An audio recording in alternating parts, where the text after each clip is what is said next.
Telangana RTC కార్మికుల సమ్మెలో తీవ్ర విషాదం చోటు చేసుకుంది. సమస్యలు పరిష్కరించాలంటూ నిన్న ఆత్మహత్యాయత్నం చేసిన నర్సంపేట ఆర్టీసీ డ్రైవర్ శంకర్ గౌడ్ మృతి చెందారు. రాత్రి 2:30 గంటల సమయంలో ఆయన తుది శ్వాస విడిచారు. నిన్న ఆర్టీసీ జేఏసీ పిలుపు మేరకు మహాధర్నా చేపట్టిన నర్సంపేట ఆర్టీసీ కార్మికులు నిరసనకు దిగారు. ఈ సందర్భంగా బస్టాండ్ ఆవరణలోనే శంకర్ గౌడ్ ఒంటిపై పెట్రోల్ పోసుకుని ఆత్మహత్యాయత్నం చేశారు. మంటలు ఆర్పిన తోటి కార్మికులు అతన్ని హుటాహుటిన కంచన్బాగ్ డిఆర్డీఓ అపోలో ఆసుపత్రికి తరలించారు. చికిత్స పొందుతూ ఈరోజు తెల్లవారుజామున మృతి చెందారు. శంకర్ గౌడ్ మృతదేహానికి వైద్యులు పోస్టుమార్టం నిర్వహించారు. అనంతరం అతని పార్థివ దేహాన్ని కుటుంబ సభ్యులు వారి స్వగ్రామం ఖానాపురం మండలం ముత్తోజిపేటకు తరలించారు.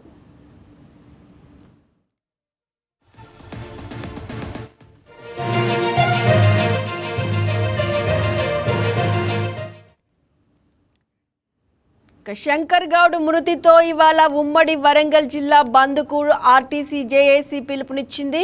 మరోవైపు డ్రైవర్ మృతిపై సీఎం రేవంత్ రెడ్డి తీవ్ర విచారం వ్యక్తం చేశారు. శంకర్ గౌడ్ కుటుంబానికి ప్రభుత్వం అండగా ఉంటుందని తెలిపారు. ఆర్టీసీ కార్మికులు ఎలాంటి తొందరపాటు నిర్ణయాలు తీసుకోవద్దని సీఎం రేవంత్ విజ్ఞప్తి చేశారు. ఆర్టీసీ సమ్మెతో రాష్ట్ర వ్యాప్తంగా బస్సులు డిపోలకే పరిమితమయ్యాయి. ఇదిలా ఉంటే ఆర్టీసీని పూర్తిగా ప్రభుత్వంలో విలీనం చేయడం, సంస్థను కేవలం ఒక కార్పొరేషన్గా కాకుండా ప్రభుత్వ శాఖగా గుర్తించి తమను ప్రభుత్వ ఉద్యోగులుగా పరిగణించాలని కార్మికులు గట్టిగా డిమాండ్ చేస్తున్నారు. దీంతో పాటు 2021 నుండి పెండింగ్లో ఉన్న వేతన సవరణను 30% ఫిట్మెంట్తో అమలు చేయాలని, అలాగే పెండింగ్లో ఉన్న డిఏ బకాయిలు, రిటైర్మెంట్ బెనిఫిట్స్ను తక్షణమే విడుదల చేయాలని కోరుతున్నారు. ప్రైవేట్ ఎలక్ట్రిక్ బస్సులను అద్దెకు తీసుకోవడాన్ని వ్యతిరేకిస్తూ సంస్థే నేరుగా కొత్త బస్సులను కొనుగోలు చేయాలని జేఏసీ స్పష్టం చేస్తోంది.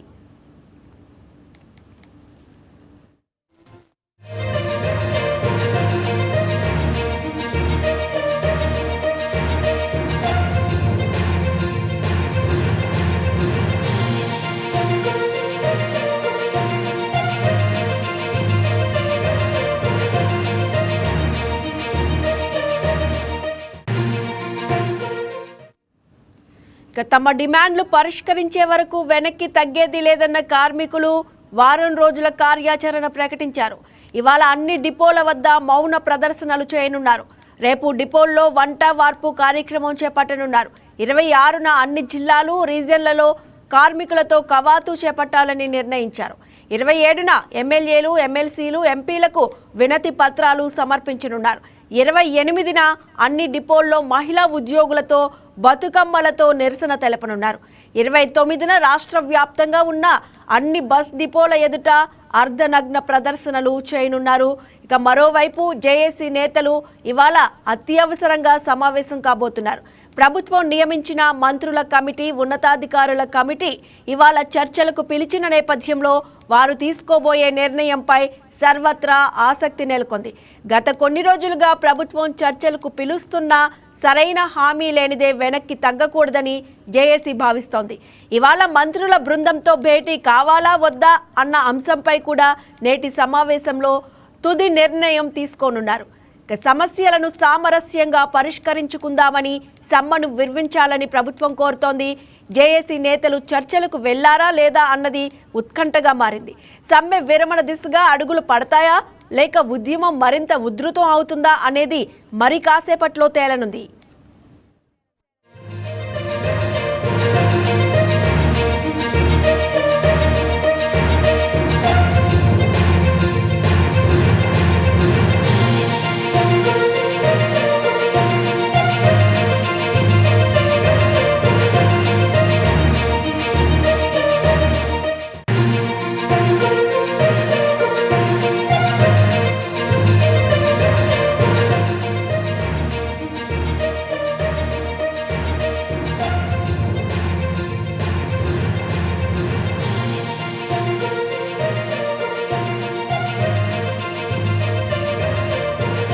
తెలంగాణ రాష్ట్రంలో జరుగుతున్న ఆర్టీసీ సమ్మెను విచ్ఛిన్నం చేసేటువంటి కుట్ర చేసిన రేవంత్ రెడ్డి ప్రభుత్వం స్వేచ్ఛాయుతంగా ఆర్టీసీ కార్మికులు సమ్మె కూడా చేసుకోనియకుండా వారి యొక్క స్వేచ్ఛను భంగపరుస్తూ పోలీసులను అడ్డుపెట్టి అరాచకాలు సృష్టించడం వల్ల నిన్న నర్సంపేట పట్టణానికి చెందిన నర్సంపేట డిపోలో డ్రైవర్గా పనిచేస్తున్న కోల శంకర్ గౌడ్ పెట్రోల్ పోసుకొని బలవన్మరణానికి పాల్పడడం దురదృష్టకరం. దీనికి ముమ్మాటికి ఇది రేవంత్ రెడ్డి చేసినటువంటి హత్య, కాంగ్రెస్ పార్టీ చేసిన హత్యగానే భావించాలి. దీనికి కాంగ్రెస్ పార్టీ నైతిక బాధ్యత వహించాలి.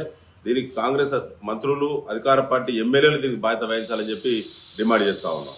ముఖ్యంగా నిన్న సాయంత్రము 4 గంటలకు జరిగినటువంటి సంఘటన, నిన్న ఎంజిఎంలో ట్రీట్మెంట్ జరుగుతున్నటువంటి సందర్భంగా 81% పైబడి గాయాలని చెప్పి అధికారులు, ఎంజిఎం సూపరింటెండెంట్ గారు చెప్పినప్పటికీ కూడా అక్కడి నుంచి మేము ఐఆర్ హాస్పిటల్కి పంపిస్తున్నామని చెప్పి ఎస్కార్ట్ పెట్టి మరి నిన్న అక్కడికి హైదరాబాద్ తీసుకెళ్లారు. నిన్న సాయంత్రం 7 గంటలకు బయలుదేరినటువంటి పేషెంట్ నిన్న హైదరాబాద్కు వెళ్ళడము, ట్రీట్మెంట్ జరగడము, ఆయన చనిపోవడము, ఇలా పొద్దున 7 గంటలు కాకముందే మళ్ళీ డెడ్ బాడీని తీసుకొని పోస్ట్ మార్టం చేయించి డెడ్ బాడీని తీసుకొని మళ్ళీ హైదరాబాద్ నుంచి నర్సంపేటకు తీసుకురావడం అనేటువంటి చూస్తే ప్రభుత్వము ఎంత దురుద్దేశంగా, ఎంత కల్మషంతో, ఎంత అణచివేత దృక్పథాన్ని అవలంబిస్తుందో ఆర్టీసీ కార్మికుల మీద అది స్పష్టంగా అర్థమవుతా ఉన్నది.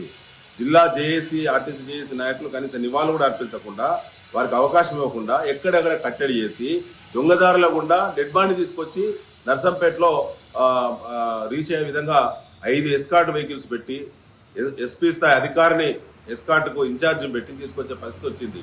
ఈ రాష్ట్రంలో ఎవరు ఎప్పుడు ఇలాంటి సంఘటనకు పాల్పడ్డా కూడా 12 గంటల్లోనే ట్రీట్మెంట్కు వెళ్ళడం, హైదరాబాద్కు వెళ్ళడం, ఆ తర్వాత చనిపోయిన తర్వాత పోస్ట్ మార్టం చేయడం రాత్రి అర్ధరాత్రి, ఆ తర్వాత తీసుకొచ్చి తెల్లారక ముందే తీసుకొచ్చి డెడ్ బాడీ ఇంటి ముందర వేయడం అనేది మొట్టమొదటి సంఘటన ఇది. దీనికి పూర్తిగా రేవంత్ రెడ్డి ప్రభుత్వం బాధ్యత వహించాలి. ఆ కుటుంబానికి ₹1 కోటి ఎక్స్గ్రేషియా ప్రభుత్వం ఇవ్వాలి. అదేవిధంగా కుటుంబానికి ప్రభుత్వంలో శాశ్వత ఉద్యోగం కుటుంబానికి కల్పించాలని చెప్పి బీఆర్ఎస్ పార్టీ డిమాండ్ చేస్తా ఉన్నది. దీనికి పూర్తిగా బాధ్యత వహించాల్సింది ఆర్టీసీ రవాణా శాఖ మంత్రి పొన్నం ప్రభాకర్ వెంటనే రాజీనామా పెట్టాలని చెప్పి కూడా బీఆర్ఎస్ డిమాండ్ చేస్తారు. ఇక తెలంగాణ ఆర్టీసీ కార్మికుల సమ్మెలో అయితే తీవ్ర విషాదం చోటు చేసుకుంది. సమస్యలు పరిష్కరించాలంటూ నిన్న ఆత్మహత్యాయత్నం చేసిన నర్సంపేట ఆర్టీసీ డ్రైవర్ శంకర్ గౌడ్ మృతి చెందారు. ఇక ఇదే అంశానికి సంబంధించి మరింత సమాచారాన్ని మా ఎగ్జిక్యూటివ్ ఎడిటర్ శ్రీనివాస్ అందిస్తారు. శ్రీనివాస్, శంకర్ గౌడ్ మృతి చెందడం తీవ్ర విషాదం చోటు చేసుకుందనే చెప్పుకోవాలి.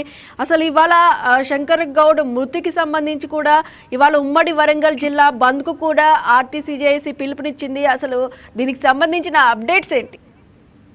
రైట్ సుష్మా, ఏదైతే ఏపీఎస్ఆర్టీసీ చేపట్టిన సమ్మె ఈరోజు 3వ రోజుకు చేరుకుంది. అయితే శంకర్ గౌడ్ ఆత్మహత్య ఏదైతే ఉందో అది ఆర్టీసీలో తీవ్ర దిగ్భ్రాంతినే కలిగించిందని చెప్పచ్చు. ఏదైతే ఒక సమస్యల పరిష్కార సాధనలో శంకర్ గౌడ్ ఆత్మహత్య చేసుకోవడం కరెక్ట్ కాదు. ఎందుకంటే సమస్యల పరిష్కారానికి మనకి అనేక మార్గాలు ఉన్నాయి. ఆ మార్గాలు ఎంచుకోకుండా ఆత్మహత్య చేసుకోవడం అనేది కొద్దిగా ఆర్టీసీ సమ్మెకు ఇది మరింతగా ఆద్యం పోతుందని చెప్పచ్చు. అందుకోసం మనం చూస్తే నర్సంపేటలో, అదేవిధంగా ఉమ్మడి వరంగల్ జిల్లాలో ఇదంతా కూడా బంద్ వాతావరణం కొనసాగుతుంది. ముఖ్యంగా రాష్ట్ర ప్రభుత్వం వ్యవహరిస్తున్న తీరును ఆర్టీసీ కార్మికులు తప్పుపడుతున్నారు.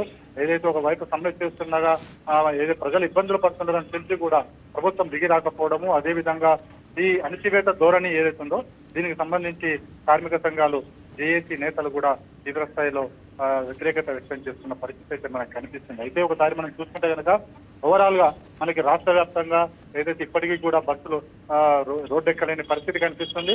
ఎందుకంటే సమ్మెను మరింత తీవ్రతరం చేసినట్లుగా మన శంకర్ గౌడ్ ఆత్మహత్య తర్వాత పరిస్థితులు కనిపిస్తున్నాయి. మరోవైపు చూస్తుంటే పోలీసులు ఏదైతే సమ్మె చేస్తున్న వారిని అడ్డుకునే ప్రయత్నం, ఎవరైతే బస్సులు నడుపుతున్న అడ్డుకునే వారు ప్రయత్నం చేస్తున్నారో వారిని పోలీసులు వారి మీద కూడా కొద్దిగా జుల్లుమైతే ప్రదర్శిస్తున్నారు. సో దాని మీద కూడా వ్యతిరేకత వ్యక్తం అవుతుంది. అయితే మొత్తానికి చూసుకుంటే కనుక రాష్ట్ర వ్యాప్తంగా కూడా ఈరోజు 3వ రోజు బంద్, ఏదైతే ఆర్టీసీ కార్మికుల సమ్మె కారణంగా బస్సులన్నీ కూడా డిపోకే పరిమితమైన పరిస్థితి. అయితే కేవలం ఎలక్ట్రిక్ బస్సులు, అదేవిధంగా అద్దె ప్రాతిపదికన ఏవైతే నడిపిస్తుందో ఆర్టీసీ మొత్తం ఓవరాల్ గా చూసుకుంటే కనుక రాష్ట్రంలో అద్దె ప్రాతిపదికన ఉన్న బస్సులు 3,000 పైకి మాత్రమే ఉన్నాయి. 7,000 వరకు కూడా ఆర్టీసీ బస్సులు ఉన్నాయి. ఈ 3,000 బస్సులు కూడా కొన్ని పరిస్థితులు అయితే అంత అంటే దాని బాడీ ఫిట్నెస్ కూడా అంతగా లేదని చెప్పేసి కొన్ని విమర్శలు అయితే వస్తున్న పరిస్థితి కనిపిస్తుంది. మరి కొన్ని ప్రైవేట్ బస్సులు కూడా హైర్ చేసుకుని తద్వారా నడిపిస్తున్నారు. అయినప్పటికీ కూడా ఇవి ప్రయాణికులకు ఏమాత్రం కూడా సరిపోయే పరిస్థితి. ఉదాహరణకు హైదరాబాద్ లాంటి మహానగరంలో తీసుకున్నారంటే రోజుకి 25 లక్షల మంది ఆర్టీసీ ప్రయాణికులు ఈ ఆర్టీసీ బస్సుల్లో ప్రయాణిస్తున్నారు. ఇలాంటి చోట్ల చూసుకుంటే కనుక కేవలం గంటకో బస్సు రావడం జరిగింది.